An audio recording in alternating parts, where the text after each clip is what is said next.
Retrospect कि भाई मैंने उन 3 मॉक टेस्ट पेपर में कैसा किया, कितने मार्क्स आए मेरे, कितना क्वेश्चन सही था, कितना क्वेश्चन गलत। देख लेते भाई हमने कितनी तैयारी करी और उन्होंने कितनी तैयारी कराई थी। आसपास कोई बैठा ना, सामने एग्जामिनर बैठा है, तुम उस टाइम भी अगर डिसिप्लिन हो के अच्छे मार्क्स लेके आ पा रहे हो।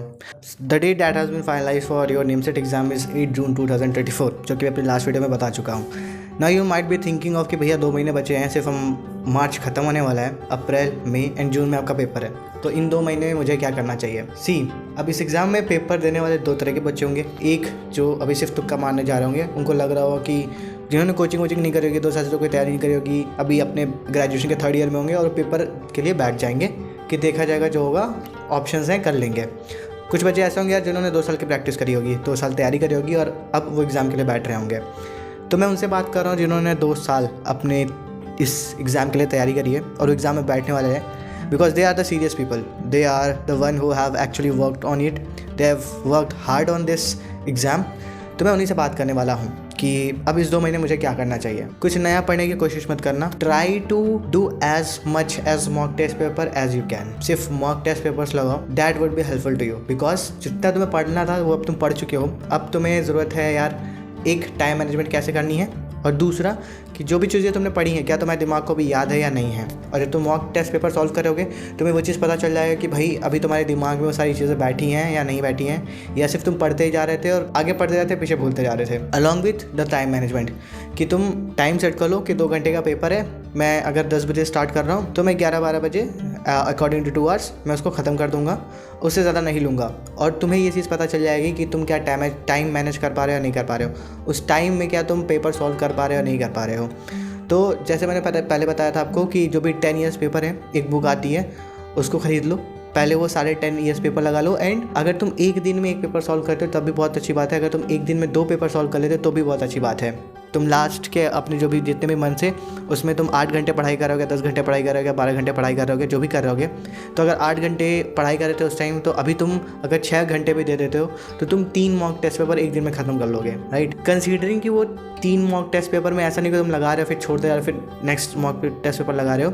यू हैव टू डू इसके भी तुम वो मॉक टेस्ट पेपर लगा रहे हो उसमें तुम्हें वो चीज़ लिखनी है जो तुम्हारी कमी है। कमी इन द सेंस कि अगर तुम मैथ्स क्वेश्चन में किस क्वेश्चन में फंस गए थे, उस क्वेश्चन को मार्क करो और एक कॉपी में लिखो, एक रजिस्टर बना लो या कुछ भी बना लो, क्योंकि जो तुमसे सॉल्व हो गया तुमसे एग्जाम में भी बचाएंगे, तो तुमसे नहीं सॉल्व हो जिसमें तुम फंसे थे तुम उसी क्वेश्चन में शायद एग्जाम में फंसोगे, तो उसकी एक अलग नोट बनानी है जिसमें सिर्फ वो क्वेश्चन होंगे जिसमें तुम फंस रहे थे। तो अगर तुमने 3 मॉक टेस्ट पेपर लगाए हैं, 6 घंटे दिए हैं, तो I think 2 hours 3 hours is enough to just retrospect कि भाई मैंने उन 3 मॉक टेस्ट पेपर में कैसा किया, कितने मार्क्स आए मेरे, कितना क्वेश्चन सही था, कितना क्वेश्चन गलत था। तुमने 9 घंटे दे दिए हैं, इट्स एनफ। मान लो मैंने कहा कि तुम 2 मॉक टेस्ट पेपर लगा पा रहे हो, मतलब तुमने 4 घंटे दिए हैं पेपर देने में, बाकी तुम 4 घंटे लगा सकते हो उस पेपर को रेट्रोस्पेक्ट करने में, कितने मार्क्स आए, कहाँ पे मैं फंसा, कहाँ पे क्या हुआ। तो 8 घंटे तुम अभी भी पढ़ाई कर रहे होगे। और कुछ नहीं यार, बस 8 जून तुम्हारा पेपर एकदम वो डेट एकदम करीब आ गई है जब तुम्हें एग्ज़ाम देना है, तो इस टाइम को जितना यूज़ कर सकते हो उतना करो।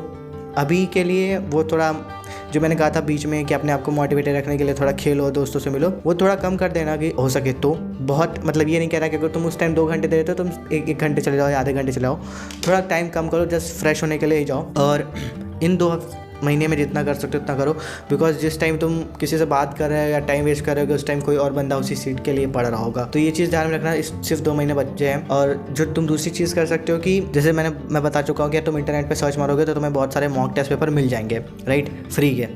तो बहुत सारे कोचिंग सेंटर्स होते हैं जो अपना मॉक टेस्ट पेपर ना इंटरनेट पे अपनी वेबसाइट पे डाल देते हैं, तो तुम वहाँ से उठा लो और उसको भी प्रैक्टिस करो, बिकॉज अब अपनी कोचिंग में तुम पढ़ रहोगे and that is very good. वहाँ के पेपर तो सॉल्व करो ही करो, दूसरी कोचिंग भी कर लो कि थोड़ा सा देख लेते भाई हमने कितनी तैयारी करी और उन्होंने कितनी तैयारी कराई थी, वहाँ का कॉम्पिटिटर कैसा है। तो ये चीज़ करो और नेगेटिव लोगों से थोड़ा अलग रहो, अपना मूड फ्रेश रखो और ज़्यादा प्रेशर मत लो किसी भी चीज़ का। नेमसेट का तो बिल्कुल मत लेना, एग्जाम को बिल्कुल भी नहीं लेना है। One thing I would tell कि जब वो एग्ज़ाम का टाइम जब तुम्हारा एकदम करीब आता है then you start feeling nervous, तुम बहुत ज़्यादा हो जाता है, टाइम निकल जाएगा। और 2 घंटे यार बहुत ऐसे निकल जाते हो, पता नहीं चलता यार। मतलब इवन तुम मूवी देखते हो तभी तुम्हें पता चलता है कि यार 2 घंटे निकलने हैं, पर उस पेपर को जब दोगे तुम्हें नहीं पता चलेगा 2 घंटे कैसे निकल गए। तुम एक क्वेश्चन में फंस जाओगे, तुम घबराने लगोगे कि अरे यार ये तो फंस गया, पेपर छूट जाएगा, मेरा सीट नहीं मिलेगा मुझे। वो बहुत उस टाइम वो प्रेशर और कियोस होगा, तुम्हारे दिमाग में बहुत सारा फॉग होगा। तो तुम्हें बस यही ट्राई करना है कि यार उस 8 जून की तारीख को तुम्हारे दिमाग में फॉग नहीं होना चाहिए। और यार मैं मोटिवेशन वीडियो बिल्कुल नहीं दे रहा हूँ। मुझे अगर तुम्हें लग रहा है कि मैं मोटिवेट कर रहा हूँ तो थोड़ा यार हटा देना, मैं मोटिवेट नहीं कर रहा हूँ, बट मैं तुम्हें रियलिटी बता रहा हूँ कि व्हाट हैपन जब हम एग्ज़ाम में बैठते हैं, क्योंकि वो चीज़ मैं फ़ील करके आया हूँ, मैंने मतलब अपने टाइम पे किया था। तो तुमने तैयारी अच्छी करी है, अपने आप पे बिलीव करो कि जो जितनी भी तुमने पढ़ाई करी है वो करी है अच्छे से।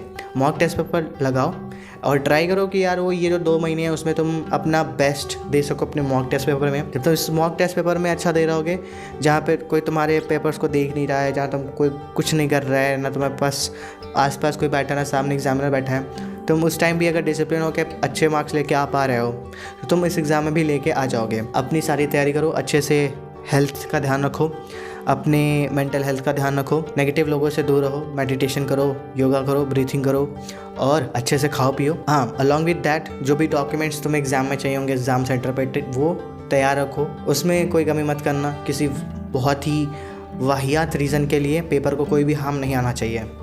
तो बस तुम्हें 2 महीने में यही करना है और बाकी बहुत बड़ा कोई टास्क नहीं है। Just give the 8 hours that you are giving in the last months, और बस उस 8 घंटे में तुम वहाँ पे तुम पढ़ाई कर रहे थे, अभी उस चीज़ का रिजल्ट का टाइम आ गया है। This is the only thing that you have to do. जिस भी टीचर से पढ़ रहे हो उससे कनेक्टेड रहो और उनको बताते रहो कि तुम क्या 2 महीने में कर रहे हो, व्हाट इज़ योर ग्रोथ और व्हाट्स योर प्लान। और अगर तुम मुझे भी बताना चाहते हो तो यार you can write in the comments and I will try to answer it. तो तब तक के लिए यार bye bye, take care and keep smiling.